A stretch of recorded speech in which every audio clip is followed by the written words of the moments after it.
আমি ওনার কাছে একটা পণ্য পাঠাবো, ওনার কাছে এই পণ্য পৌঁছার আগে আরো 50 জন মাঝখানে কাহিনী করে মধ্যস্থতা, মাঝখানে আরো মধ্যস্থতা হয় কয়জন? 50 জন।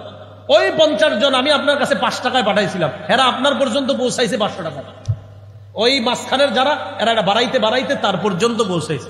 এই মধ্য সত্য ভোগ এটা ইসলাম নিষেধ করছে। সহিহ বুখারীর 2166 নম্বর হাদিস, রাসূলুল্লাহ সাল্লাল্লাহু আলাইহি সাল্লামের সাহাবারা বলেন, কুন্না নাতালাক্কা রুকবান, আমরা ব্যবসায়ী দলের সাথে সাক্ষাৎ করতাম, আগে আগে মাছ রাস্তায় সাক্ষাৎ করতাম, সাক্ষাৎ করে পণ্য কিনে নিয়ে বাজারে নিয়ে আবার আমরা এটারে মানে বেশি দামে সাপ্লাই, তো এইভাবে আমরা সাক্ষাৎ করে করে পণ্যের দাম বাড়াইতাম। ফানাহানান নবী সাল্লাল্লাহু আলাইহি সাল্লাম আন নাবিআ, নবী আমাদেরকে নিষেধ করছেন এইভাবে মাঝখান থেকে পণ্য কিনতে।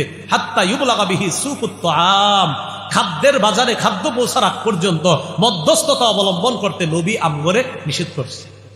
তা আমগো বর্তমান যুগে কি মধ্যস্থতা একজন হয় না অনেকজন? আপনি জানবেন না কয়জন?